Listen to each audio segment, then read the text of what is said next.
மத்திய 4ஆம் அதிகாரம் 2ஆம் வசனம். திரும்பமாக ஒரு முறை வாசிக்கும்படிக்கு. அவர் இரவும் பகலும் 40 நாள் உபவாசமாய் இருந்த பின்பு அவருக்கு பசி உண்டாயிற்று. அவர் இரவும் பகலும் 40 நாள் உபவாசமாய் இருந்த பின்பு அவருக்கு பசி உண்டாயிற்று. கண்களை மூடி ஜெபிக்கலாம். எங்கள் கண்மலையும் மீட்பருமாய் கர்த்தாவே, அடியனுடைய வாயின் வார்த்தைகளும் எங்கள் ஒவ்வொருடைய இருதயத்தின் தியானமும் உமது சமூகத்தில் பிரீதியாப்பதாக. ஆமென். கிறிஸ்துவுக்குள் பிரியமாக அழைக்கப்பட்டிருக்கக்கூடிய சகோதர சகோதரிகள் யாவருக்கும் பிதாவாகிய யாவே கடவுளாலும் ஆண்டவராகிய இயேசு கிறிஸ்துவாலும் கிருபையும் சமாதானமும் உண்டாவதாக என்ற வாழ்த்துக்களை இந்த நாளிலே கூறிக்கொண்டு, ஆண்டவருக்கும் வைக்கப்பட்ட 3 சோதனைகள் என்ற தலைப்பின் கீழாக நாம் சில வசனங்களை நாம் ஆய்வு செய்ய கடமைப்பட்டவர்களாக இருக்கிறோம். ஆண்டவருக்கு சோதனையா? சோதனையில் இருக்கிறவங்கள விடுதலை பண்ணுறது தான் ஆண்டவர். ஆனால் ஆண்டவருக்கும் சோதனை அப்படின்னு நம்ம பார்த்தோம்னா, ஆமாம், ஆண்டவருக்கும் சோதிக்கப்பட்டு தான் அவர் என்ன பண்ணியிருக்கிறார், இந்த ஊழியத்திற்குள்ளாக கடந்து நம்மை மீட்கும் பொருளாக நம்மை கொடுத்திருக்கிறார் என்பதை அடிப்படையில் நாம் கவனித்து பார்க்கிறவர்களாக இருக்கிறோம். அப்போது ஆண்டவராக இயேசு கிறிஸ்துவுக்கு எத்தனை நாள் உபவாசம் இருந்தார் அப்படின்னு நம்ம கேட்டோம்னா, 40 நாட்கள் அவர் உபவாசம் இருக்கிறார். அந்த 40 நாட்கள் உபவாசம் இருந்த பின்பு அவருக்கு பசி உண்டாயிற்று என்று அங்கு பேசுவதாக பார்க்கிறோம். அங்கு சமாரியா ஸ்திரீகிட்ட அவர் பேசிக்கொண்டு இருக்கிறார். அப்போது போஜனம், அவர் தாகமாக இருக்கிறதாக சொல்லுகிறார், ஆனால் தண்ணீர் வாங்கி குடிக்கவில்லை. அது அந்த சீஷர்கள் ஊருக்குள்ளே சென்றிருக்கிறார்கள் போஜன பதார்த்தங்களை கொள்ளும்படிக்கு. போஜன பதார்த்தங்களை வாங்கி வந்து விடுகிறார்கள். இவர்கிட்டத்திலே ரவி போஜனம் பண்ணும் என்று சொல்லுகிறார்கள். அப்போது அவர் சொல்லுகிறார், நான் புசிப்பதற்கு நீங்கள் அறியாத ஒரு போஜனம் உண்டு அப்படின்னு சொல்றார். அப்படின்னா ஆண்டவராய் இயேசு கிறிஸ்து தாகம் ஏற்பட்டது, ஆனால் தண்ணீர் குடிக்கவில்லை. ஆண்டவராய் இயேசு கிறிஸ்துவுக்கு பசி ஏற்பட்டது, ஆனால் அவர் போஜனம் செய்தாரான்னு கேட்டால் அதுக்கு முக்கியத்துவம் கொடுக்கவில்லை. நீங்கள் அறியாத ஒரு போஜனம் இருக்கிறது அப்படின்னு தான் அந்த இடத்துல சொல்றார். அப்போ அவங்க நினச்சிக்கிறாங்க, யாராவது உங்களுக்கு கொடுத்துருப்பாங்க, அந்த அம்மா வந்தாங்களே அவங்க இந்த சாப்பாடு கொடுத்துருப்பாங்கன்னு அவங்க நினச்சிக்கிறாங்க. ஆனால் சொல்கிறார் அந்த இடத்துல சொல்லும்போது, அந்த யோவான் 4ஆம் அதிகாரம் 34ஆம் வசனத்தில், என் பிதாவின் சித்தத்தின்படி செய்து அவருடைய கிரியை முடிப்பதே என்னுடைய போஜனமாக இருக்கிறது என்று அவர் பேசுவதாக பார்க்கணும். அப்படின்னா இதில் எல்லாம் நம்ம பார்த்தோம்னா ஏதோ ஒரு மறைப்பொருள்களை வைத்தே தான் அங்கு எழுதப்பட்டிருக்கிறது. அவர் பேசுகிறார் என்பதை அதை நமக்கு ஒரு புரிதலை ஏற்படுத்துகிறார்.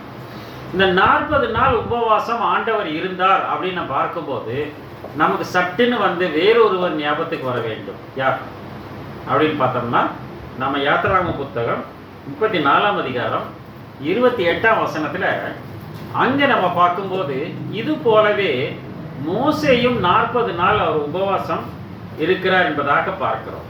அங்கே அவன் அப்பம் புசியாமலும் தண்ணீர் குடியாமலும் இரவும் பகலும் 40 நாள் கர்த்தரோடு இருந்தார். இரவும் பகலும் 40 நாள் தண்ணீர் குடியாமலும் அப்பம் புசியாமலும் 40 நாள் இரவும் பகலும் அங்கு கர்த்தரோடு அவர் இருக்கிறார். இருந்து என்ன செய்கிறார்? 10 கற்பனைகளாகிய உடன்படிக்கையின் வார்த்தையை பலகைகளில் 10 கற்பனைகளாகிய உடன்படிக்கையின் வார்த்தைகளை பலகைகளில் எழுதுகிறார் அப்படிங்கிறார். 10 கமாண்ட்மெண்ட்ஸை அவர் எழுதுறார். இந்த 10 கமாண்ட்மெண்ட்ஸை எழுதுறதுக்கு எத்தனை நாள் இவர் எடுத்துட்டார்? 40 நாள் எடுத்துட்டதாக அந்த இடத்துல போடப்பட்டிருக்குது என்பதா பார்க்கணும். அப்போ 40 நாள் உட்கார்ந்து இந்த 10 கட்டளைகளை எழுதினாரா? அப்படின்னா ஒரு கட்டளை எழுதுவதற்கு எத்தனை நாட்கள் அவர் எடுத்துக்க வேண்டும்? 4 நாள். ஒரு கட்டளை எழுதுறதுக்கு 4 நாள் எடுத்துக்கணும். அவ்வளோ ஸ்லோ ரைட்டரா அவர் அப்படின்னு நம்ம நினைத்து பார்க்கிறவர்களா இருக்கிறோம். ஆனால் ஆக்சுவலாக அவர் தான் எழுதினாரா அப்படின்னு நம்ம கேட்டோம்னா, அதிலே 31ஆம் அதிகாரம் 18ஆம் வசனம், அதே யாத்திராகம புத்தகம் 31ஆம் அதிகாரம் 18ஆம் வசனம். சீனாய் மலையில் அவர் மோசேயோடு பேசி முடித்த பின்பு கடவுளுடைய விரலினால் எழுதப்பட்ட கற்பலகைகளாகிய சாட்சியின் 2 பலகைகள் அப்படின்னு யார் எழுதி கொடுத்திருக்கிறார்? அது அவர் எழுதி கொடுத்திருக்கிறாருங்க. ஆனால் இங்கே சொல்றாரு, மோசே தான் உட்கார்ந்து 40 நாள் உட்கார்ந்து ஒரு கட்டளை 4 நாள் படுத்தி எழுதியிருக்கிறாரு என்று நாம் எண்ணி பார்க்கிறவர்களாக அந்த இடத்துல நாம் இருக்கிறோம். அல்ல, அது அவர் தான் எழுதி கொடுக்குறாரு.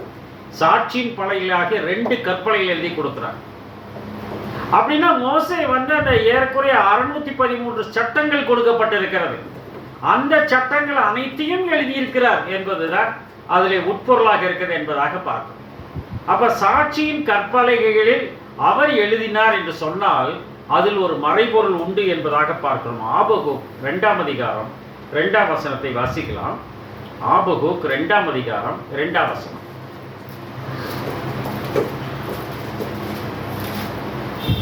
படி. 2:2. அப்பொழுது கர்த்தர் எனக்கு பிரதியுத்தரமாக, நீ தரிசனத்தை எழுதி அதை கடந்தோடுகிறவன் வாசிக்கும்படி பலகைகளில் தீர்க்கமாய் வரைங்கிற அந்த மேப் நம்ம வச்சிருக்கோம் இன்னைக்கு கூகுள் மேப். அது பலகையில தீர்க்கமாய் வரைஞ்சுன்னு அதை கடந்தோடுகிறவன் வாசிக்கணுங்கிற, அதை பார்த்துட்டு போகணுங்கிற. எந்த பலகைகளில் எழுதப்பட்டதுன்னு அப்படின்னு கேட்டோம்னா அதுக்கு கொரிந்தியர் ஆசிரியர் எழுதுகிறார். 2 கொரிந்தியர் 3ஆம் அதிகாரம் 3ஆம் வசனத்தில் பவுலடியார் எழுதுவதை நாம் கவனித்து பார்க்கிறவர்களாக இருக்கிறோம். ஏனெனில்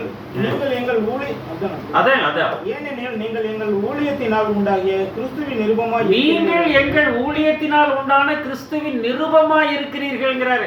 நீங்க தான் நிருபம்ங்கிறார். நாங்க உங்களை தான் படிப்பாங்கிறாரு. அது மையினால் அல்ல, அது வந்து மையில இங்கில எழுதல. ஜீவனுள்ள கடவுளுடைய ஆவியினாலும் கற்பலகைகளில் அல்ல, இது கற்பலகைகளில் அல்ல, இருதயங்களாகிய சதையான பலகையிலேயும் எழுதப்பட்டது. இருதயமாகிய சதையாகிய பலகை எழுதப்பட்டிருக்குங்கிறதா இதான் சொல்றேன். ஒருவேளை எழுத்து புத்தகத்தில் இருக்கலாம், எழுத்து பலகையில் இருக்கலாம். அந்த பலகையில் இருக்கிற எழுத்தும் புத்தகத்தில் இருக்கிற எழுத்தும் எங்கே வர வேண்டும்? இருதயமாகிய பலகையில் எழுதப்பட்டதாக இருக்க வேண்டும். நீதிமொழி ஆசிரியர் இருதயமாகிய பலகையில் எழுதி கொள்ளுங்கிற, அங்க எழுதி வச்சுக்கோங்கிற. அப்படின்னா இந்த 10 கட்டளைகளை நாம் எங்கே எழுதி வைக்க வேண்டும்? இருதயமாகிய பலகையில் எழுதி வைத்துக் கொள்ள வேண்டும். கேட்ட சொல்லிடுவீங்க. 10 கட்டளை சொல்லுங்கன்னு என்ன பண்ணுவீங்க? கிடக்குன்னு சொல்லிடுவீங்க நீங்க. ஆனா சீக்வன்ஸ் கரெக்டா வருமா, வார்த்தை கரெக்டா இருக்காங்கிறது வந்து கொஞ்சம் சிந்தித்து பார்க்கிறவர்களாக நாம் இருக்க வேண்டும் என்பதாக பார்க்கறது. எத்தனாவதுங்க வந்து நம்ம கொஞ்சம் ஒத்தையரட்டையா போட்டு நம்ம பார்க்கிறவர்கள். அதனாலதான் பொதுவாகவே சொல்லுவோம், வீடுகளில் என்ன பண்ணணும், இந்த 10 கட்டளை ஒரு சாக்ல எழுதி வச்சுக்கணும். விற்கிறாங்க, 10 கட்டளை எழுதி விற்கிறாங்க, அது வாங்கி தொங்குட்டுரும். நம்ம பார்த்துக்கிட்டே இருப்போம், பார்த்துட்டு வந்து மனப்பாடாயிரும். புரியுதுங்களா? அப்படின்னா சாட்சியின் 2 பலகைகள்ங்கிறார். நமது இருதயம் 2 பலகைகளாக, அங்க ஒரு மனுஷனுக்கு ஒரு இருதயம் தாங்க இருக்கும். 2 பலகைன்னா 2 விதமான கூட்டத்தார், ஆண்டவரால் தெரிந்தெடுக்கப்பட்ட ஒரு கூட்டத்தார், அதை தொடர்ந்து செல்லக்கூடிய உதவியார் என்ற ஒரு கூட்டத்தார். இந்த 2 கூட்டத்தார் தான் இதை எழுதி வச்சிருக்காங்க என்பதாக பார்க்கிறார். அதனால்தான் 40 நாள் அவர் உபவாசம் இருந்த பின்பு அவருக்கு பசி உண்டாயிற்று என்று அந்த லூக்கா 4ஆம் அதிகாரம் 2ஆம் வசனத்திலும் அதை தொடர்ந்து 3ஆம் வசனத்தில் நடக்கக்கூடிய நிகழ்வை பார்க்கிறோம். மத்தேயில படிச்சோம், மத்தேயில படிச்சது அப்படியே நம்ம லூக்கால படிக்கிறோம். 4ஆம் அதிகாரம் 40 நாள் பிசாசினால் சோதிக்கப்பட்டார். 40 நாள் உபவாசம் இருந்த பின்பு பசி உண்டாகிறார். அப்ப 40 நாள் பிசாசினால் சோதிக்கப்பட்டார். 40ங்கிற எண்ணே போராட்ட எண் தான். 40ங்கிற ஸ்ட்ரகிள் நம்பர். பைபிள்ல நீங்க பாத்தீங்கன்னா 40 நாள் உபவாசம், 40 ஆண்டுகள் வனாந்தர பிரயாணம். இப்படி 40 என்ற இடம் எங்கெல்லாம் வந்து பார்த்தீங்கன்னா ஒரு போராட்டமாக தான் இருக்கும். வாழ்க்கை போராட்டம் தான். ஒன்று குறைய 40 அடிகள் அடிக்கப்பட்டார்கள். 40 அடிச்சு அதை முடிஞ்சிச்சு. அப்படின்னா அது வேதனை தரக்கூடியது. 40 நாளும் பிசாசினால் சோதிக்கப்பட்டாராம். அப்போது அந்த நாட்களில் அவர் ஒன்றும் புசியாதிருந்தார். அந்த நாட்கள் முடிந்த பின்பு அவருக்கு பசி உண்டாயிற்று. அந்த நாட்கள் முடிந்த பின்பு அவருக்கு பசி உண்டாயிற்றுங்கிறார். இதுதாங்க சோதனைன்னா அப்படிதாங்க வரும். நம்ம ஏற்கனவே நம்ம பார்த்திருக்கிறோம், ஆதாமுக்கு வைக்கப்பட்ட சோதனைகள் 3. உணவு சம்பந்தமான சோதனை, உடைமைகள் சம்பந்தமான சோதனை, இந்த கனியை சாப்பிடுறது உணவு சம்பந்தமான சோதனை, உடைமைகள் சம்பந்தமான சோதனை, சகலத்தையும் ஆண்டுகொள்ளுங்கள் இழந்துட்டார். உறவு சம்பந்தமான சோதனை, ஏவாள் உறவாக வந்து ஆதாமை வீழ்த்தினார். ஆனால் யோபுக்கு வைக்கப்பட்ட 3 சோதனைகளிலும், யோபுக்கு வைக்கப்பட்ட 3 சோதனை, அவருக்கு உண்டான தானியங்கள், ஆடு மாடுகள் அனைத்தும் அழிந்து போனது.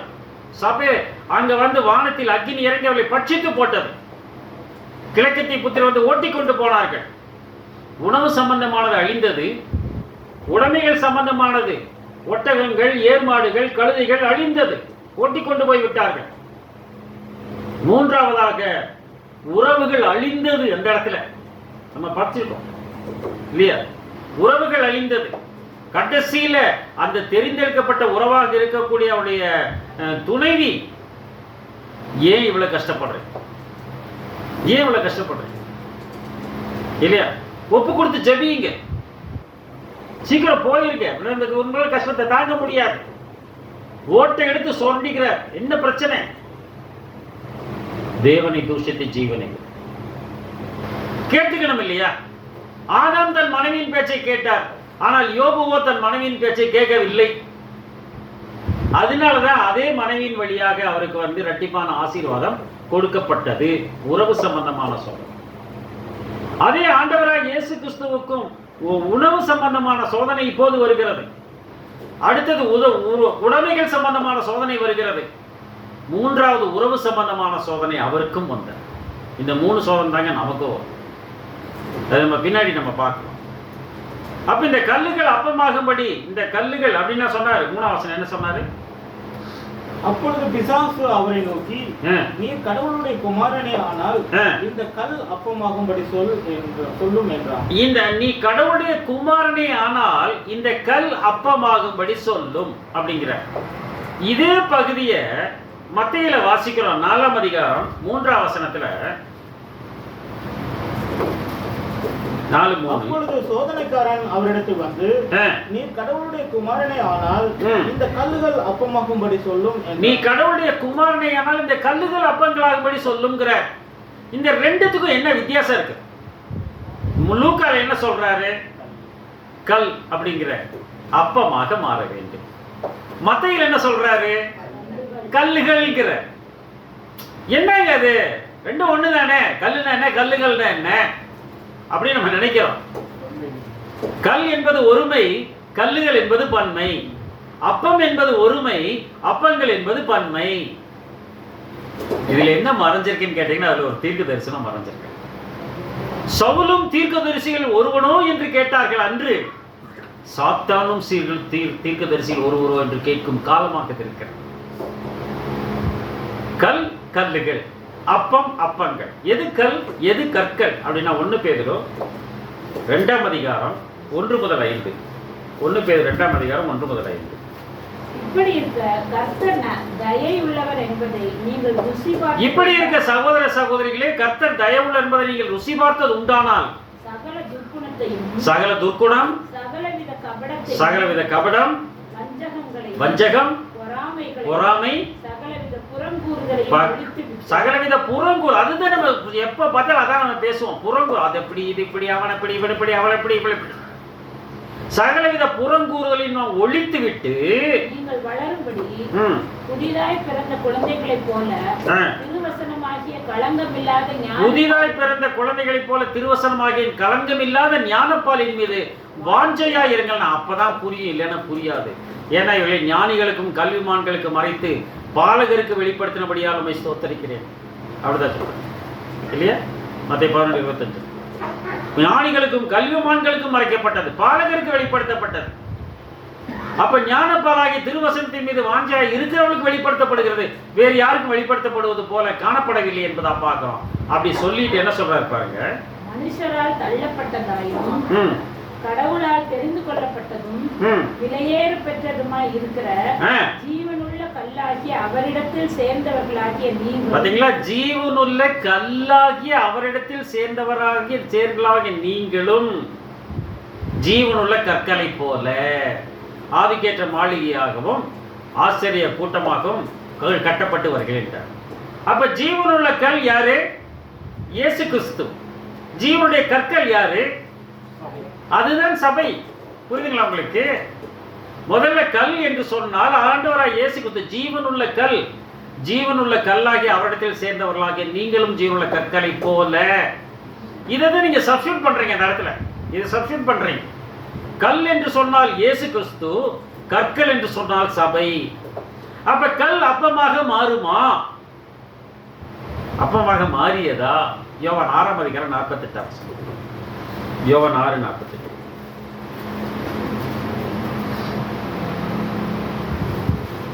ஜீவ அப்பம் நானே. அவ்வளவுதான்.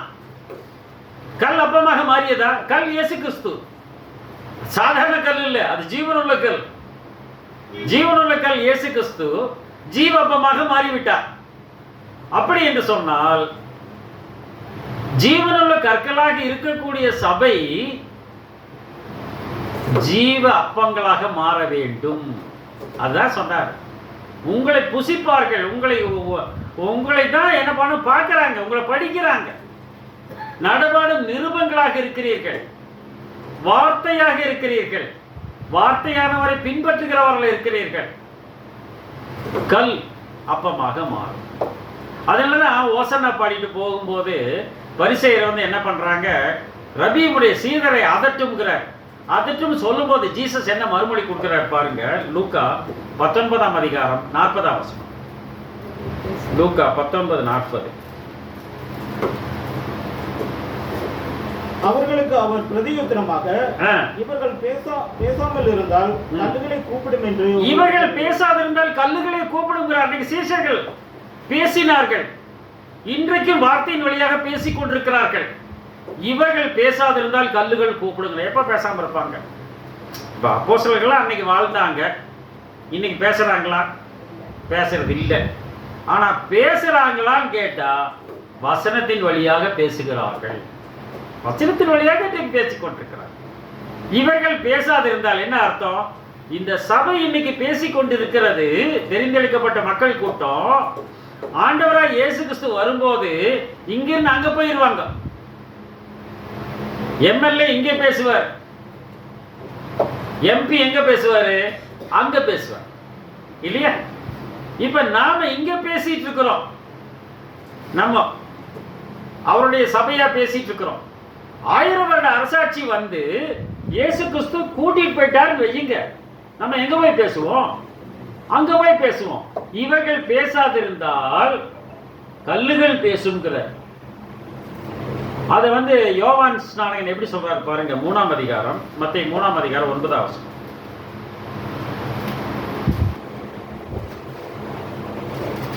மத்தேயு 3ஆம் அதிகாரம் 9ஆம் வசனம். ஆபிரகாம் எங்களுக்கு தகப்பன் என்று உங்களுக்குள்ளே சொல்லிக்கொள்ள. ஆபிரகாம் எங்களுக்கு தகப்பன் என்று உங்களுக்குள்ளே சொல்லிக்கொள்ள நினையாதிருங்கள். ஏன்? கடவுள் இந்த கல்லுகளினாலே ஆபிரகாமுக்கு பிள்ளைகள் உண்டு பண்ண வல்லவராய். கடவுள் வந்து இந்த கல்லுகளினாலே ஆபிரகாமுக்கு பிள்ளைகள். என்னங்க அர்த்தம்? அது கல் எடுத்து ஆபிரகாமுக்கு பிள்ளையா மாறுன்னு சொல்லுவாரா? இவர்கள் பேசுறத கல்லு பேசுமா? கல்லு கூப்பிடுமா? கீத்து கயா பத்ரேனா அப்படின்னா ஹிந்தியில கல்லும் கவி பாடும் அப்படின்னா. கல் எப்படி கவி பாடும்? எப்படி பேசும்?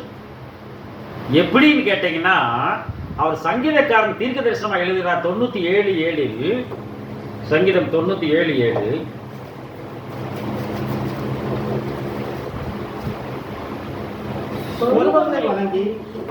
சொரூபங்களை வணங்கி விக்கிரகங்களை பற்றி பெருமை பாராட்டுகிற யாவரும் வெட்கப்பட்டு போவார்களாக. ஏன்னா தேவர்கள் என்று அழைக்கப்படுகிறவர்கள் யாரை தொழுது கொள்வார்களாம்?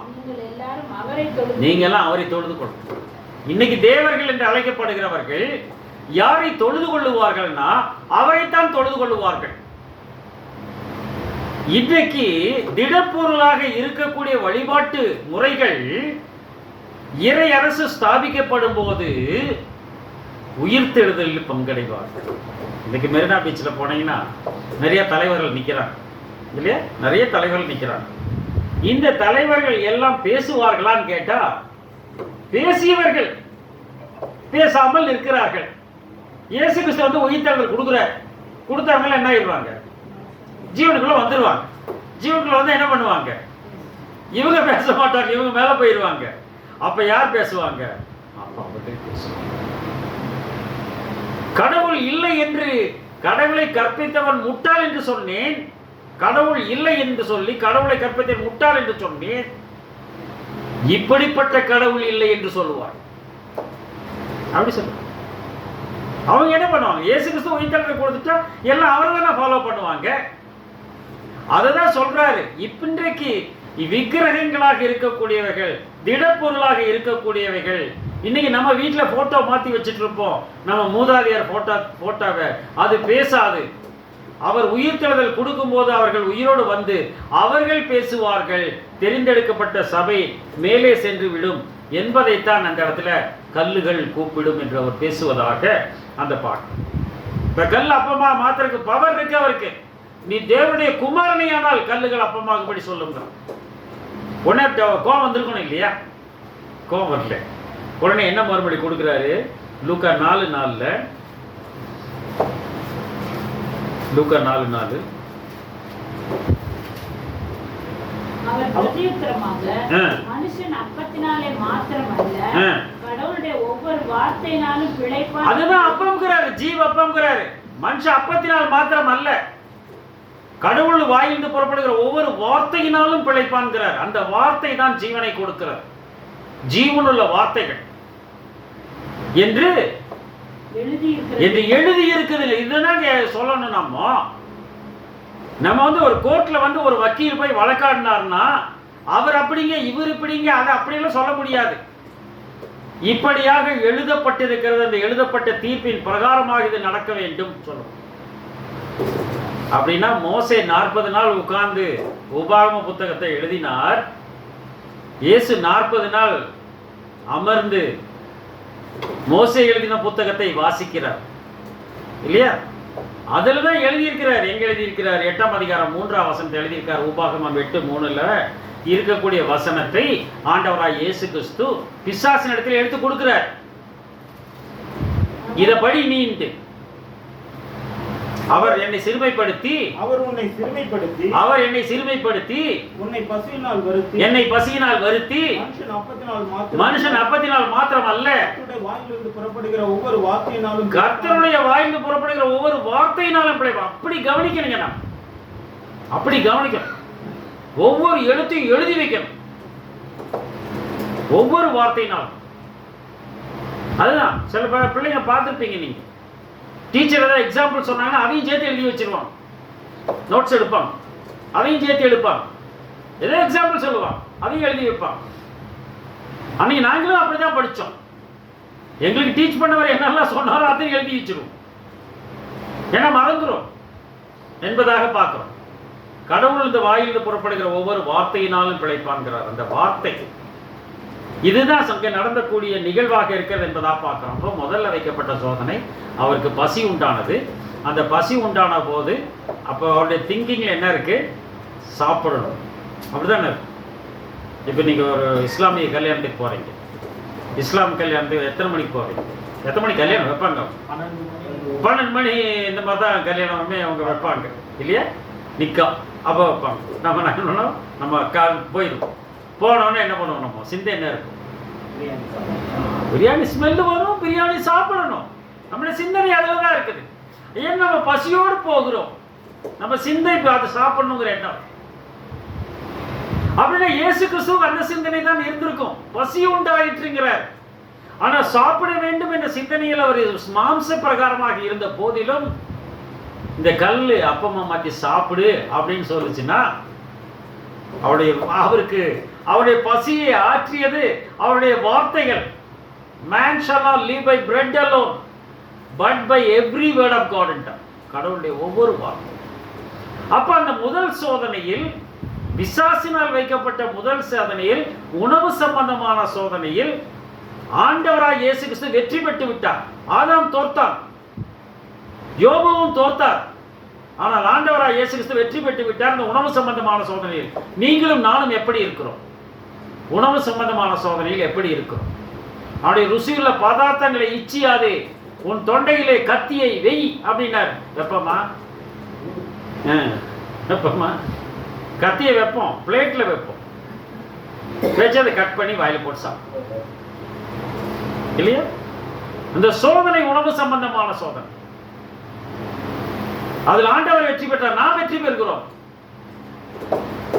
சர்க்கரை இருக்கு, சர்க்கரை இருக்கிறவங்க நிறைய பேருக்கு சர்க்கரை இருக்கிறவங்க ஃபங்க்ஷனுக்கு போறாங்க.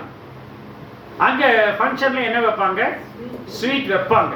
எத்தனை பேர் அது வேண்டாம்னு சொல்லுவாங்க? ஆ? யாரும் சொல்ல மாட்டாங்க. அட்லீஸ்ட் ஒரு பாதியாவது பிச்சு சாப்பிடலாம், சர்க்கரை அவ்வளோ ஒன்றும் ஏறாது, உணவை கம்மி பண்ணிக்கலாம் அப்படின்னு தோணும் இல்லையா?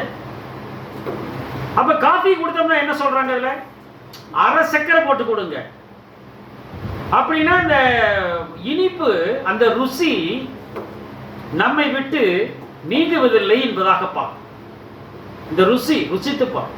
கர்த்தர் தயவுள்ள என்பதை நீங்கள் ருசி பார்த்தது உண்டானால் படிக்க சங்கீதம் 34:8.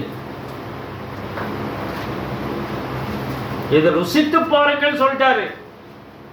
அங்க ருசி பார்த்தது உண்டானால்ங்கிறார். கர்த்தர் நல்லவர் என்பதை ருசித்து பாருங்கள். கர்த்தர் நல்லவர் என்பதை ருசித்து பாருங்க. அதை ருசிச்சு பாருங்க. நீங்க அவர் மேல் நம்பிக்கையா இருக்கிற மனுஷன் அவர் மேல நம்பிக்கையா இருங்க. நீங்க ஸ்வீட் திங்கிறதுக்கு பார்க்காதீங்க. நான் ஒரு கல்யாணத்துக்கு போயிருந்தேன், கேரளாக்காரங்க கல்யாணம். இந்த கல்யாணத்தை முடிச்சுட்டு அதுக்கு சாப்பிட்டுட்டு நான் ஒரு ப்ரேயர் மீட்டிங் நான் போவேன். அந்த ப்ரேயர் மீட்டிங் எனக்காக வெயிட் பண்ணிருக்கிறான் நிறைய பேர். ஒரு காத்தலிக் காங்கிரிகேஷன் வெயிட் பண்ணுறாங்க. இந்த கல்யாணம் அட்டன் பண்ணிட்டு போயிடலாம், ரொம்ப பாலிய ஸ்நேகிதராச்சே, அட்டன் பண்ணிட்டு போயிடலான்னு கல்யாணத்துக்கு போகிறேன். போனோன்னு இன்னொருத்தர் கூட போகிறேன், 2 வீலர் கூட இன்னொரு பிரதர் வீட்டில், இன்னொரு ஃப்ரெண்டு வீட்டில் நிறுத்திட்டு அவர் கூட காரில் போகிறேன். காரில் போனோடனே அங்கே பார்த்தா 3 கலர் பாயாசம் வச்சாங்க. 3 கலர் பாயாசம், வெள்ளை கலர் பாயாசம், ப்ரௌன் கலர் பாயாசம், கருப்பு கலர் பாயாசம். ஏய் இது என்னடான்னு கேட்டேன். அதுக்கு என்னமோ பேர்லாம் சொன்னாங்க. டக்குன்னு எடுத்து குடித்தேன். பக்கத்தில் சொன்னார், டே உனக்கு சர்க்கரை இருக்குதுடா, எதுக்குடா அதை போய் எத்தனை குடிக்கிற? சும்மா இருடா, இதெல்லாம் எனக்கு எங்கடா கிடைக்கும், அது என்னன்னே தெரியல அப்படின்னு 3 டம்ளரையும் குடிச்சிட்டேன். அதையும் குடிச்சாச்சு 3. நேரம் அப்படியே கண்ணு அப்படியே மயங்குது எனக்கு. அவர் கொண்டு என்ன பண்ணிட்டாரு, அவங்க வீட்டில் இறக்கி விட்டாரு. நான் 2 வீலர் எடுத்துட்டு கோவைப்புதூர் போகணும். என்ன தெரியுமா பண்ணேன்? நேராக வீட்டு போய் படுத்து தூங்கிட்டேன். அப்புறம் அங்கிருந்து ஃபோன் வருது சாயந்தரம். நான் ஏதோ கோச்சிட்டு வரல போல் இருக்குதுன்ட்டு, கோச்சிட்டா போகல, இங்கே ஏறிச்சு. அப்புறம் என்னப்போ சொல்லி அப்புறம் ஜமாளிச்சோம். அப்போ என்னாச்சு, நமது ருசி, நாவின் ருசி, அது நம்மை மயக்குகிறது. ஆண்டவரை மயக்கவில்லை. ஆண்டவரை மயக்கவில்லை. ஏன்? கடவுளுடைய வார்த்தை அவரை வழி நடத்தியது. அதனால அந்த சோதனையில் அவர் வெற்றி பெற்றார். நாம அந்த சோதனை வெற்றி பெறுகிறோமா அப்படின்னு பார்த்தோம்னா கொஞ்சம் கடினம் என்பதாகத்தான் அந்த இடத்துல வந்து நம்ம பார்க்கிறோம். பெரிய உணவு சம்பந்தமான சோதனை. ஆதாம் விழுந்தார், ஆண்டவர் விழவில்லை, அவர் சோதனை காலத்திலே பதில் சொன்னார் என்பதாக பார்க்கும். 2வது சோதனை லூக்கா 4:5-7. லூக்கா 4:5-7. அப்பொழுது பிசாசு அவரை பரிசுத்த நகரத்திற்கு கொண்டு போய் தேவாலயத்து உப்பரிகையின் மேல் அவரை நிறுத்தி, பரிசுத்த நகரத்துக்கு கொண்டு போய் தேவாலயத்து உப்பருகியின் மீது அவரை நிறுத்தி, நீ கடவுளுடைய குமாரனே ஆனால் காலகுதி, ஏனெனில் தம்முடைய தூதர்களுக்கு உம்மை குறித்து கட்டளையிடுவார், உமது பாதம் கல்லில் இடராதபடிக்கு அவர்கள் உம்மை கைகளில் ஏந்தி கொண்டு போவார்கள் என்பதால் எழுதியிருக்கிறது என்று சொன்னார். ஆமா, அவர்கள் உம்மை கைகளில் ஏந்தி கொண்டு போவார்கள். லூக்கா 4:5-7. ஏன் படிக்கிறேன் இருங்க. அதற்கு இயேசு, உன் தேவாலய கர்த்தரை பற்றி பாராதிருப்பாயாக என்றும் எழுதியிருக்கிறதே. வேற படிக்கிறீங்கன்னு நினைக்கிறேன். அவரை உயர்ந்த மலையின் மேல் கொண்டு போய், லூக்கா 4:5-7. அவர் உயர்ந்த மலையின் மீது கொண்டு போய் உலகத்தின் சகல ராஜ்யங்களையும் ஒரு நிமிஷத்திலே அவருக்கு காண்பித்து, இவைகள் எல்லாவற்றிலும் மேலுள்ள அதிகாரத்தை. கொஞ்சம் மெதுவா படிக்கலாம். இவர் என்ன பண்றாரு? உயரமான உலகத்திலே உயரமான மலையின் மீது கொண்டு போய் நிறுத்துகிறார். நிறுத்திட்டு என்ன பண்ணாரு? உலகத்தின் சகல ராஜ்யங்களின் மகிமையும் ஒரே நிமிஷத்துல அவருக்கு காட்டுறார். உலகத்திலே உயர்ந்த மலை எதுங்க? எது மலை? Mount Everest. ஆண்டவராய் இயேசு கிறிஸ்து 30 வயதில் 12 வயதில் தேவாலயத்துக்கு போய் வந்து விட்டார். 30 வயதில் தான் சரித்திரம் ஆரம்பிக்கிறது. 12 வயதிலிருந்து 30 வயது வரைக்குமாக அவர் சரித்திரம் சொல்லப்படவில்லை. மிஸ்ட்ரி அது. அவர் ஹிமாலயாவுக்கு வந்தார், இங்க சித்து வேலைகளை பயின்றார், அதை போய் அங்க பிராக்டிஸ் பண்ணாரு, அவர் இங்கதான் இருந்தாரு அப்படின்னு வந்து இன்றைக்கு ஒரு கருத்து உண்டு. ஆனா அவரை கூட்டிட்டு வந்தது யாருங்க? பிசாசு தான் அவரை கூட்டிட்டு வந்திருக்குது. ஆனா ஆக்சுவலா அவர் இங்க வரல. இந்த 40 நாள் சோதனையில வந்துட்டு போனாரு. 12 வயசுல இருந்து 30 வயசு வரைக்கும் எங்க இருந்தாருன்னு கேட்டா லூக்கா 2ஆம் அதிகாரம் 52ஆம் வசனம் பதில் சொல்லுது. இயேசுவானவர் ஞானத்திலும் வளர்ச்சியிலும் 52 தான். இயேசுவானவர் ஞானத்திலும் இல்ல முந்தின வசனம் மன்னிக்கிற 51. பின்பு அவர் அவர்களுடனே கூட போய் நாசரேத் ஊரில் சேர்ந்து. பின்பு 12 வயசுல அவர் அவர்களோட போய் அப்பா அம்மா கூட போயிட்டாரு. 12 வயசுல போனாரு. போய் நாசரேத் ஊரில் சேர்ந்து அவருக்கு கீழ்ப்படிந்திருந்தார். அவ்வளவுதாங்க. இயேசு கிறிஸ்து 12 வயசுல இருந்து 30 வயசு வரைக்கும் அம்மா அப்பா கீழ்ப்படிந்திருந்தார். நீ இதுக்கு மேல எனக்கு வசனம் வேணும். அப்புறம் அடுத்த அதிகாரத்தில் சொல்றாரு அவர் வந்து ஞானஸ்நானம் எடுக்கிறதுக்கு வர்றாரு. அவருக்கு ஏறக்குறைய 30 வயசு ஆச்சுங்கிறார். புரிஞ்சுதுங்களா? அவர் யூனிவர்சிட்டியில படிக்க போனாரு, காலேஜில் படிக்க போனாரு அப்படின்னு தான் சொல்லுவாங்களே தவிர அவர் எங்க இருந்தாலும் விலாவரியா சொல்லிட்டு இருப்பாங்க. ஆனால் பிசாசு அவரை அழைத்து வந்தது சோதனைக்காரன். சோதனைக்கு வழியாக உயர்ந்த மலையின் மீது கொண்டு வந்து நிறுத்தி என்ன சொல்லிச்சாமா, கொண்டு வந்து உலகத்தின் சகல ராஜ்யங்களையும் ஒரு நிமிஷத்திலே அவருக்கு காண்பித்து, உலகத்தின் சகல ராஜ்யங்களையும் 30 செகண்ட்ல காட்ட முடியுமா? காட்ட முடியுமா? உலக அதிசயங்கள் எல்லாம் காட்டு அப்படின்னா இன்னைக்கு காட்ட முடியும், அன்னைக்கு காட்ட முடியாது இல்லையா? டிவியில நியூஸ் பாக்குறீங்க, மொபைல்ல பாக்குறீங்க, டக்கு டக்கு டக்கு டக்குன்னு ஒரு நிமிஷத்துல எல்லாமே வந்துடும் இல்லையா? ஒரு நிமிஷத்துல எல்லாத்தையுமே பார்த்துடுறீங்க இன்னைக்கு. இப்ப இதே டெக்னாலஜி அன்னைக்கு அவர் பயன்படுத்திருப்பார் போல இருக்குது. ஒரு ஹாலோகிராம் மாதிரி போட்டு எல்லாத்தையும் காட்டுறார். பாரு அப்படி இருக்கு, பாரு இப்படி இருக்கு, எல்லாத்தையும் காட்டுறார். காட்டிட்டு கண்களின் இச்சை, ஜீவனத்தின் பெருமை வருகிறது, இது எல்லாத்தையும் ஒரு நிமிஷத்திலே அவருக்கு காண்பித்து இமாலயால கொண்டு வந்து நிறுத்திட்டு என்ன சொல்றாரு பாருங்க. 6ஆம் வசனம். இவைகள் எல்லாவற்றின் மேலும் உள்ள அதிகாரத்தையும் இவைகளின் மகிமையையும் உமக்கு தருவேன். இவைகள் மேல் இருக்கிற எல்லா அதிகாரமும் இவருடைய மகிமை எல்லாம் நான் உனக்கு கொடுத்துறேன். எனக்கு ஒப்பு கொடுக்கப்பட்டிருக்கு. இதெல்லாம் எனக்கு கொடுத்திருக்கிறாரு. எனக்கு இஷ்டமானவனுக்கு இவைகளை கொடுக்கிறேன்.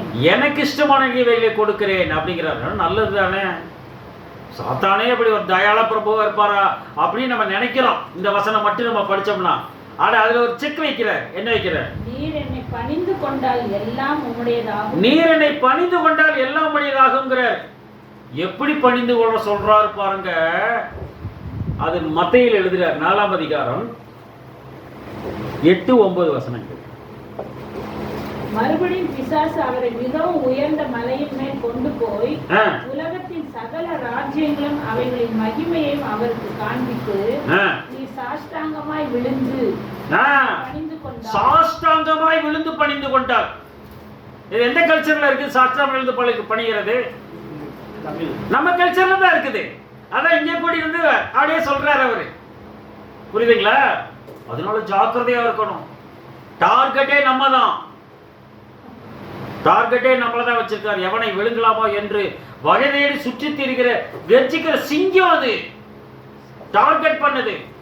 சகல ராஜ்யங்களையும் ஒரு நிமிஷத்திலே அவருக்கு காண்பித்து, நீ சாஷ்டாங்கமாய் விழுந்து பணிந்து கொண்டால் இவை எல்லாம் உனக்கு கொடுத்துருவேன். யாருக்கு ஆசை வராது? யாரு கஷ்டத்துல இல்ல? யாருக்கு பிரச்சனை இல்லாம இருக்குது? இருக்குல்ல? டெய்லி போய் சம்பாதிக்கணும், சம்பளம் பத்தல, வேற ஏதாவது வழியில சம்பாதிக்கலாமா? வேற ஏதாவது பிசினஸ் பார்க்கலாமா? இது என்னமா ஒரு பிசினஸ் சொல்றாங்களே, மார்க்கெட்டிங்கிறாங்களே, மல்டி லெவல் மார்க்கெட்டிங்கா, மல்டி லெவலா, மல்டி மில்லியனரா. அவர் வந்து கோட் ஷூட் எல்லாம் போட்டுட்டு வந்து அப்படி இறங்குறாரு. ஒரு ஆடி கார்ல இறங்குறாரு, ஒரு ஜாகுவார்ல இறங்குறாரு. எல்லாரும் அப்படியே பாக்குறாங்க. நான் 2 மாசம் தான் இதுல வந்தேன், பாருங்க இவ்வளவு பெரிய கார் நான் வாங்கிட்டேன். உடனே அங்க இருக்க என்ன பண்ணுவான்? ஓ, நம்மளும் 2 மாசத்துல ஆடி கார் வாங்கிடலாம். வருமில்ல ஆசை காட்டுறது, ஆசை காட்டி அது மோசம் பார்க்கறது. அதான் மல்டி லெவல் மார்க்கெட்டை பார்த்து ஒருத்தர் சொல்றாரு. என்ன சொல்றாருன்னா, புலிக்கு பயந்தவன்லாம் ஏன் மேல படுத்துக்கோன்றான். புலிக்கு பயந்தவன்லாம் ஏன் மேல படுத்துக்கோ. இவர் கீழே படுத்துட்டாரு. கீழே படுத்து புலிக்கு பயந்தவன்லாம் ஏன் மேல படுத்துக்கோன்றான். அப்படின்னா யார் சேஃப்டி? அவன் தான் சேஃப்டி. இவனுக்கு ஏமாந்துருவானுங்க. இதுதான் நடக்கக்கூடிய உண்மை. நாம ஜாக்கிரதை உடையவர்களாக இருக்க வேண்டியதாக பார்க்கிறோம். இதுக்கு என்ன ஒரு மறுமொழி கொடுத்தாருன்னா, லூக்கா 4ஆம் அதிகாரம் 8ஆம் வசனம். இயேசு அவருக்கு பிரதியுத்தரமாக, எனக்கு பின்னாக போ சாத்தானே, எனக்கு பின்னாக போ சாத்தானே, கடவுளாகிய கர்த்தரை பணிந்து கொண்டு, உன் ஆண்டவராகிய கடவுள் ஒருவரையே பணிந்து கொண்டு, அவர் ஒருவருக்கே ஆராதனை, அவர் ஒருத்தர் தான் நீ பணிந்து கொள்ளணும், அவருக்கு தான் நீ ஆராதனை செய்யணும் அப்படின்னு எழுதி இருக்கிறது. அதான் முக்கியம். ஜீசஸோட ஆன்சர்ல பாத்தீங்கன்னா, என்று எழுதி இருக்கிறது என்ன முடிக்கிறாரு அப்படின்னா, யார் ஒரு அருமையான வக்கீல் சொல்லுச்சுன்னா, சட்டத்தை எடுத்து முன் வைத்தால் அவன் அருமையான வக்கீல். நாமளும் அப்படிதான் பண்ணணும். நம்ம பைபிளை பத்தி நம்ம பேசணும்னா வசனத்தை எடுத்து முன்னாடி வச்சுட்டா போதும். வசனம் பேசும். அநேக அதுல அனுபவங்கள் உண்டு. எங்களுக்கு அனுபவம் இருக்கு. வசனம் பேசிடும். சண்டை, பயங்கரமான சண்டை நடக்கும். வாக்குவாதங்கள் நடக்கும். வாக்குவாதம் பண்ணக்கூடாது, வாக்குவாதம் நடக்கும். ஆனால் வசனம் அந்த இடத்திலே பேசும். இதுதான் நடக்கக்கூடிய உண்மை என்பதாக பார்க்கணும். ஒரு இடத்துல நடந்த சம்பவம். ஒரு இடத்துல எங்கள் அண்ணாலாம் இருக்கும்போது மீட்டிங் நடத்துகிறாங்க. மீட்டிங் நடத்தும் போது இந்த தீர்க்க தரிசனத்தை பற்றி எல்லாம் ஒரு பேச்சு வருகிறது. அது குறி சொல்லுதல் என்று பேசுகிறார்கள். தீர்க்க தரிசனம் என்று சொல்லுவது வேறு, குறி என்று சொல்லுவது வேறு. இதே ஒரு பெரிய தீர்க்கதரிசி, ஒரு குறிகாரர் கோயம்புத்தூர்ல அவர் சொல்றார். என்ன சொல்றாருன்னு கேட்டோம்னா, நீங்க கேட்டிருப்பீங்க, நனைந்த பாவிகளுக்கு தீர்க்க தரிசனம், நனையாத பாவிகளுக்கு குறி என்று பேசுகிறார். என்ன அர்த்தம்? நனைந்த பாவிகள் யார்? ஞானசானம் எடுத்தவர்கள். அவர்கிட்ட தீர்க்கதரிசனம் சொன்னாதான் அவங்க புரியும். நனையாத பாவிகள் யார்? ஞானசானம் எடுக்காதவர்கள். அவர்கிட்ட என்ன சொல்லணும்? குறின்னு சொன்னாதான் புரியும். சில பேர் சொல்றாங்க, ஒரு கிறிஸ்தவ குறிகார் இருக்கிறாரு, நாங்க அவர்கிட்ட போய் கேட்டு வரோம், அவங்களுக்கு அதான் புரியும். அப்ப இதெல்லாம் தவறு என்று பேசிக்கொண்டிருக்கும் போது 2-3 சகோதரர்கள் சகோதரிகள் என்ன பண்ணாங்க, பயங்கர ஆர்கியூமெண்ட் நடக்குதாங்க. இதே மாதிரி ஒரு கூட்டம், அந்த கூட்டத்தில் ஆர்கியூமெண்ட் நடக்குது. இல்லை, எங்க பாஸ்டர் தீர்க்க தரிசனம் சொல்லுவாரு, அது அப்படியே நடக்கும், தீர்க்கதரிசனம் சொல்லணும், கண்டிப்பா சொல்லணும், அது இப்பதான் சொல்லிட்டு இருக்கிறாங்க அப்படின்னு சொல்லிட்டு வாக்குவாதம் நடக்குது. அப்ப எனக்கு ஒரு வசனம் அந்த டைம்ல ஞாபகம் வந்தது. நீங்க லூக்கா 16:16 எடுத்து படிங்க, தீர்க்கதரிசனத்தை பத்தி லூக்கா என்ன எழுதுறாருன்னு பார்க்கலாம் அப்படின்னு சொன்ன உடனே என்ன பண்ணிட்டாங்க, எல்லா வசதி முக்கியத்துவம் எடுத்து படிச்சாங்க. நியாயப்பிரமாணமும் தீர்க்கதரிசன வாக்கியங்களும் யோவான் வரைக்கும் வழங்கி வந்தது. நியாயப்பிரமாணம் தீர்க்கதரிசன வாக்கியங்களும் யோவான் வரைக்கும் வழங்கி வந்தது. அது முதல் கடவுளுடைய ராஜ்யம் சுவிசேஷமாய், அது முதல் என்ன பண்ணா சுவிசேஷம் ஆச்சு. அப்ப யோவான் வரைக்கும் தீர்க்க தரிசனம் வழங்கி வந்தது. அப்ப அதுக்கு பின்னாடி தீர்க்கதரிசனம் இருக்கா? அதுக்கப்புறம் பேச்சு நின்று போச்சுங்க. அவ்வளவு பெரிய ஆர்கியூமெண்ட் நடந்துட்டு இருந்துச்சு. அப்படி எல்லாம் கிடையாது. அப்படி யாருமே பேசல அந்த இடத்துல. அப்பதான் எனக்கு என்ன ஃபீல் பண்ணேன்னு கேட்டா, வார்த்தை பேசியது. ஒவ்வொருடைய மனதிலும் இந்த வார்த்தை போனது, என்ன இப்படி இருக்கு பைபிள்ல அப்படின்ட்டு அந்த கூட்டம் கலந்து போய்விட்டது. புரியுதுங்களா உங்களுக்கு? அததான் சொல்ல, எனக்கு பின்னாக போ சாத்தானே, உன் கடவுளை, உன் தேவனாகிய கர்த்தர் ஒருவரையே பணிந்து கொண்டு அவர் ஒருவருக்கே ஆராதனை செய்வாயாக என்று எழுதியிருக்கிறார். இதுதான் உடைமைகள் சம்பந்தமான சோதனை. ஏமாந்து விடக்கூடாது என்பதாக அந்த இடத்துல நம்ம பார்க்கிறோம். அவர் எதை சொன்னார்னு கேட்டா, உபாகமம் 6ஆம் அதிகாரம் 13ஆம் வசனத்தில் சொன்னார். இதேதான் படிச்சுட்டு இருக்காரு அவர். உபாகம் 8ஆம் அதிகாரத்துல வசனத்தை சொல்லிட்டாரு. இப்ப உபாகம் 6ஆம் அதிகாரத்துல 2 வசனத்தை சொல்றாரு. 6:13. உன் தேவனாகிய கர்த்தருக்கு பயந்து அவருக்கு ஆராதனை செய்து நாமத்தை கொண்டே ஆணையிடுவாயாக. அவரை பணிந்து கொண்டு அவர் நாமத்தை கொண்டே ஆணையிடுவாயாக. அவரை பணிந்து கொண்டு. இதெல்லாம் உள்ள மனசுல போய் ரூட்டின் ஆகணும். நம்மளுக்கு வசனம் இருதயத்துல இருந்தாதான் நம்மை வாழ்க்கை தரத்தில் அதை உயர்த்தும். இந்த பிசாசின் சோதனையிலிருந்து நாம் தப்பிக்க முடியும். இல்லை என்றால் நாமும் மாட்டிக்கொள்வோம் என்பதாக அந்த இடத்துல நாம் கவனித்து பார்க்கலாம் இருக்கிறோம். எனவே உடைமைகள் அவர் முன்னாக வைக்கப்பட்டது. கண்களின் இச்சையும் ஜீவனத்தின் பெருவையும் இல்லை. கர்த்தருடைய வார்த்தை அவரை வழி நடத்தியது. ஓடி போயிருந்தார் பிசாசு. நாமளும் தான் சொல்லலாம், ஓடி போயிரு. மனசுல சொல்லிக்கலாம், வயது வர்றவன்கிட்ட போய் ஓடி போயின்னு சொல்ல முடியும், சொல்ல முடியும்.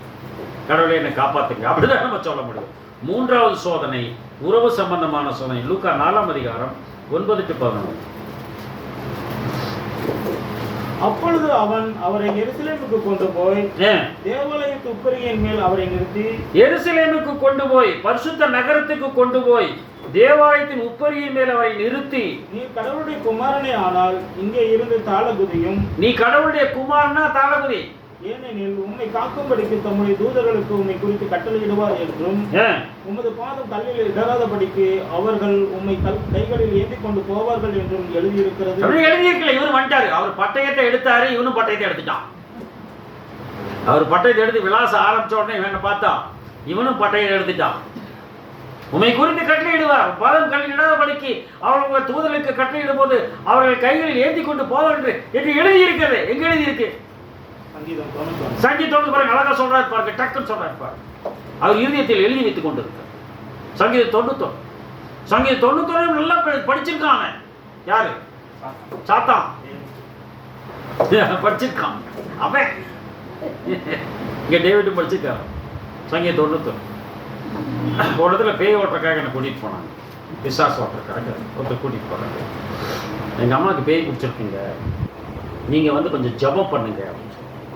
சரி, ஜபம் பண்ண கூப்பிட்றாரு அப்படின்னு போகும்.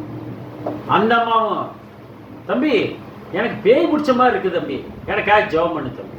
அந்த அம்மாவே சொல்லு, பரவாயில்லையே அப்படின்ட்டு. சரி, சங்கீதம் 91 படிச்சு நம்ம ஜெபிக்கலாம் அப்படின்னு உடனே சங்கீதம் 91 அப்படின்னு கடன்னு ஒப்பிக்குது. என்னடா அந்த அம்மா எனக்கு பேய் பிடிச்சிருக்குதுன்னு சொல்லிச்சு, எங்கள் அம்மாவுக்கு பேய் பிடிச்சிருக்குன்னு என்ன கூட்டிகிட்டு போகிறா இது. இங்கே அவருக்காக ஜபம் பண்ணலன்னா சங்கீதம் 91 வாசித்து உன் வாதை உன் கூடாரத்தை அணுகாது அப்படி இப்படின்னு அடித்து ஒரு ஜபத்தை பண்ணலான்னு போய் சங்கீதம் 91 படினா அந்த அம்மா மனப்பாடம், எனக்கே மனப்பாடமாக தெரியும். அந்த அம்மா மனப்பாடமாக சொல்லும். அப்போ என்ன அர்த்தம்? சங்கீதம் 91 பிசாசுக்கு நல்லா தெரியும் என்பதுதான் பொருள். அதான பொருள். அப்ப ஜாக்கிரதையாக நாம் செயல்பட வேண்டும். அவர் பட்டயத்தை எடுத்தார், இவனும் பட்டயத்தை எடுத்து விட்டான் என்பதாக அந்த இடத்துல படிக்கிறோம். மத்தேயு 4ஆம் அதிகாரம் 5-7 இதே வசனத்தை அங்க படிங்க. ஆமா. அப்பொழுது பிசாசு அவரை பரிசுத்த நகரத்திற்கு கொண்டு போய் தேவாலயத்து உப்பரியின் மேல் அவரை நிறுத்தி, பரிசுத்த நகரத்துக்கு கொண்டு போய், பரிசுத்த நகரத்துக்கு கொண்டு போய் மத்தேயுல இருக்குது, இங்க எருசலேமுக்கு கொண்டு போய் இருக்கு. லூக்கால எருசலேமுக்கு கொண்டு போயிட்டு இருக்குது, மத்தேயுல பரிசுத்த நகரத்துக்கு கொண்டு போயிட்டு இருக்குது. எது கரெக்ட்? எருசலேம் பரிசுத்த நகரம் தான். எருசலேம் என்பதுதான் பரிசுத்த நகரம். தேவாலயத்து உட்பரியின் மேல் நிறுத்தி, நீ கடவுளுடைய குமாரனே ஆனால் தாளகுதியும். இதாங்க 3வது டெஸ்ட்.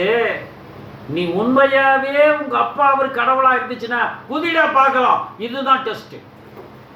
பொதுவாக அந்த அம்மா அப்பா பத்தி சொல்லி திட்டினாங்கன்னு வையுங்க, என்ன பண்ணுங்க, கொலையே நடந்துரும். புரியுதா உங்களுக்கு? இது உறவு சம்பந்தமான சோதனை. நீ தேவனுடைய குமாரனை ஆனால் தாளகுதி, நான் தேவனுடைய குமாரன் இல்லைங்கிறியா, டக்குனு டெம்பர் டெஸ்ட், சட்டுன்னு கோபம் வரக்கூடிய டெஸ்ட். இந்த டெஸ்ட் தான் மிக முக்கியமான டெஸ்ட். புரியுதுங்களா உங்களுக்கு? இதை சொல்றாரு. சொன்ன படிச்சிட்டீங்களா? ஏனெனில் தம்முடைய நீ தேவனுடைய குமாரனே ஆனால் தாளகுதியும், ஏனெனில் தம்முடைய தூதர்களுக்கு உம்மை குறித்து கட்டளையிடுவார், உமது பாதம் கல்லில் இடராதபடிக்கு அவர்கள் உம்மை கைகளில் ஏந்தி கொண்டு போவார்கள் என்பதாய் எழுதியிருக்கிறது என்று சொன்னான். அதற்கு இயேசு, உன் தேவனாகிய கர்த்தரை பரீட்சை பாராதிருப்பாயாக என்றும் எழுதியிருக்கிறதே, தேவனாகிய கர்த்தரை பரீட்சை பாராதிருப்பாயாக என்றும் எழுதியிருக்கிறதே என்று அவர் பேசுவதாக பார்க்கிறோம். லூக்கா 4ஆம் அதிகாரம் 12ஆம் வசனம். அதற்கு இயேசு, உன் தேவனாகிய கர்த்தரை பரீட்சை பாராட்ட என்று எழுதியிருக்கிறதே என்றார். என்று சொல்லி இருக்கிறதே என்றார். என்று சொல்லி இருக்கிறதே என்றார். முதல் எழுதி இருக்கிறதேங்கிறார், என்று சொல்லி இருக்கிறேங்கிறார். என்ன அர்த்தம்? எழுதி இருக்கிறது எழுத்து, சொல்லுவது வார்த்தை. அதானே எழுதி இருக்கிறது எழுத்து. நீங்க அதை சொல்லணும், நீங்க பேசணும். நீங்க பேசாம இருந்தீங்கன்னா தப்பு. முதல்ல நம்ம வாசிக்கணும். வாசிப்பது எழுத்து. வாசிக்கும் போது அது ஒலி வெளியே வருகிறது. இன்ஸ்ட்ருமெண்ட்டை வாசின்னு தானே சொல்லுவான். இன்ஸ்ட்ருமெண்ட்டை படினா சொல்லுவான். இன்ஸ்ட்ருமெண்ட்டை வாசி. அப்ப இன்ஸ்ட்ருமெண்ட்டை வாசிச்சா என்ன வரும்? சவுண்டு வரும். சவுண்டு வந்து என்ன ஆகும்? நமக்கு புரியும், நமக்கு இதமாக இருக்கும். அதானே? அப்ப நாம வாசிக்கணும். எதை வாசிக்கணும்? வசனத்தை வாசிக்கணும். நம்ம ஏன் மாறி மாறி வாசிக்கிற சங்கீதத்தை நம்ம வாசிக்கிறோம்? எல்லாத்தோட பார்ட்டிசிபேஷன் அதில் வரணும். எல்லாரும் பைபிள் கொண்டு வரணும். அவங்கவுங்க பைபிள் எடுத்ததை வாசிக்கணும். புரியுதுங்களா? அதுக்காக தான் அந்த சிஸ்டத்தை வந்து நம்ம இன்ட்ரோடியூஸ் பண்ணியிருக்கிறோம், மற்ற சபைகளை போலவே என்பதாக அந்த இடத்துல வந்து பார்க்கிறோம். அப்ப என்ன சொல்றாரு பார்த்தீங்கன்னா, உபாகமம் 6ஆம் அதிகாரம் 16ஆம் வசனத்தை அவர் பேசுகிறார்.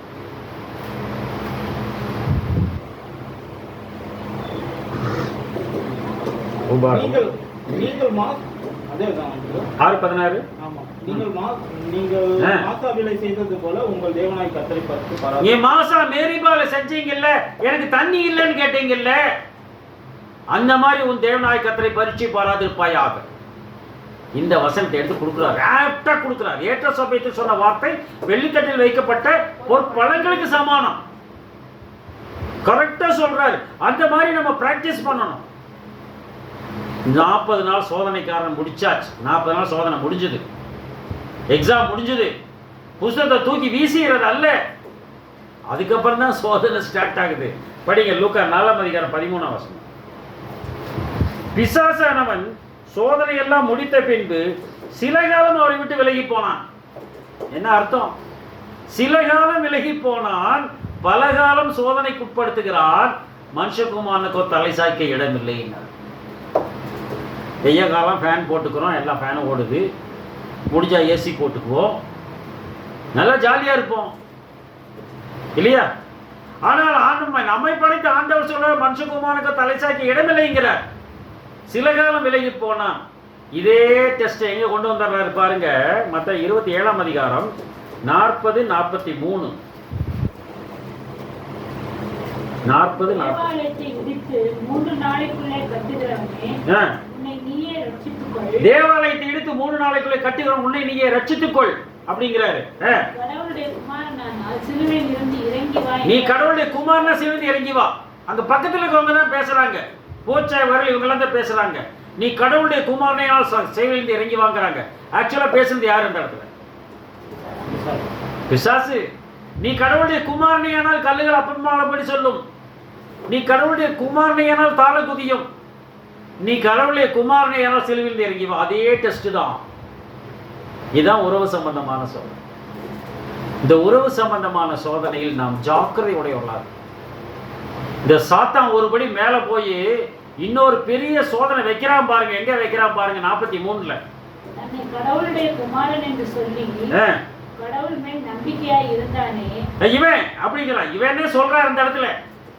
இவன் கடவுளுடைய குமாரன் சொல்லி இவன் போய் கடவுள் மேல நம்பிக்கையா இருந்தானே, அவர் இவன் மேல் பிரியமா இருந்தால் இப்பொழுது இவனை ரட்சிக்கட்டும். அவர் இவன் மேல் பிரியமா இருந்தால் இப்ப ரட்சிக்கட்டும். யாருக்கு சோதனை? கடவுளுக்கே சோதனை வைக்கிறான்ப்பா. எப்பேற்பட்டால் ரொம்ப ஜாக்கிரதை. பிசாசின் சோதனைகள், பிசாசின் தந்திரங்கள் நாங்கள் அறியாதது அல்லன்னு பவுல் சொல்ற. அப்ப பிசாசின் சோதனை 3 வகையாக வருகிறது. உணவு சம்பந்தமான சோதனை. மனுஷன் அப்பத்தினால் மாத்திரமல்ல, கடவுளுக்கு வாழ்ந்து ஒவ்வொரு வார்த்தையை பிழைப்பான்னு சொல்லி வெற்றி பெற்றான். 2வது உடைமைகள் சம்பந்தமான சோதனை வருகிறது. அதிலும் என்ன பண்ணுகிறார் ஆண்டவர்? வார்த்தையை சொல்லி உன் தேவனாய் கர்த்தர் ஒருவரே பணிந்து கொண்டு அவருக்கு ஆராதனை செய்ய என்று எழுதியிருக்கிறது. அவரை தவிர வேற யாரும் வாங்கிக்கிறார். இனி தாழ விழிந்து பணிந்து கொள், சாஷ்டாங்கம் விழுந்து பணிந்து கொள், எல்லாம் கொடுக்கிறேன். முடியாது. அவரை தான் நான் வணங்குவேன், வேற யாரையும் வணங்க மாட்டேன். அந்த 3 வாலிபர்களை போல ராஜாவை வணங்க மாட்டோம். நாங்கள் எங்கள் தேவனாகிய கர்த்தரை மட்டுமே வணங்குவோம். நீ நெருப்புல போட்டாலும் பரவாயில்ல, இல்லையா என்று எழுதியிருக்கிறது. உடைமைகள் சம்பந்தமான சோதனை வெற்றி பெற்றார். மூன்றாவது சோதனையாக உறவு சம்பந்தமான சோதனை. தகப்பனுக்கும் மகனுக்கும் இருக்கக்கூடிய உறவை வைத்து பிசாசங்கு சோதிக்கிறது. அதுபோல நம்முடைய பரம தகப்பனுக்கும் நமக்கும் இருக்கக்கூடிய உறவு அற்று போக வேண்டும் என்பதற்காக சோதனை வரும். ஆனா அதிலும் ஆண்டவர் என்ன செய்தான்னு பார்த்தோம்னா, அதிலும் அவர் கர்த்தரை பரீட்சை பாராமல் அவருக்கு கீழ்ப்படிந்து இந்த வசனத்தின் மூலமாக அவர் வெற்றி பெற்றார் என்பதாக பார்க்கிறோம். எதற்கு இப்படிப்பட்ட சோதனைகள் அவருக்கு வைக்கப்பட்டது அப்படின்னு சொல்லுச்சுன்னா, எபிரேயர் 2ஆம் அதிகாரம் 18ஆம் வசனம். எபிரேயர் 2ஆம் அதிகாரம் 18ஆம் வசனம். ஆதலால் அவர் தாமே சோதிக்கப்பட்டு பாடுபட்டதினாலே அவர் சோதிக்கப்படுகிறவர்களுக்கு உதவி செய்ய வல்லவராக இருக்கிறார். அதனாலதான் இந்த சோதனை வந்தது. சோதிக்கப்படுகிற நமக்கு உதவி செய்ய வல்லவராக இருக்கிறார். அது மாத்திரம் அல்ல, 4ஆம் அதிகாரம் 15ஆம் வசனம். அதுலயே நம்முடைய பலவீனங்களை குறித்து பரிதபிக்க கூடாத பிரதான ஆசாரியர் நம்முடைய பலவீனங்களை குறித்து பரிதபிக்க கூடாத பிரதான ஆசாரியர் நமக்கு இராமல், ஐயோ பாவம் அப்படின்னு சொல்லக்கூடிய பிரதான ஆசாரியர் நமக்கு இல்லையா? இதாமல் எல்லா விதத்திலும் நம்மை போல சோதிக்கப்பட்டும் பாவம் இல்லாதவராய் இருக்கிற பிரதான ஆசாரியர் நமக்கு இருக்கிறார். எல்லா சோதனையும் நமக்கு வர எல்லா சோதனையும் அந்த சோதனை எல்லாம் வெற்றி சேர்ந்தார். புரியுதுங்களா உங்களுக்கு? நம்ம நினைச்சிட்டு இருக்கிறோம் நம்ம எவ்வளவு கஷ்டப்படுறோமே, அவர் அங்க போய் உட்கார்ந்து இருக்கிறாரே. ஆனா பவுலிடத்தில் அவர் அப்படி சொல்லவில்லை. பவுல் கிறிஸ்துவை துன்பப்படுத்தவில்லை, கிறிஸ்தவர்களை துன்பப்படுத்தினார். ஆனால் கிறிஸ்துவ என்ன சொன்னார்? ஏன் என்னை துன்பப்படுத்துகிறார்? அப்படின்னா கிறிஸ்தவர்களை துன்பப்படுத்துவது கிறிஸ்துவை துன்பப்படுத்துவது போல. அதனாலதான் அது தீர்க்க தரிசனமாக ஏசாயா புத்தகத்தில் படிக்கிறோம். 63:9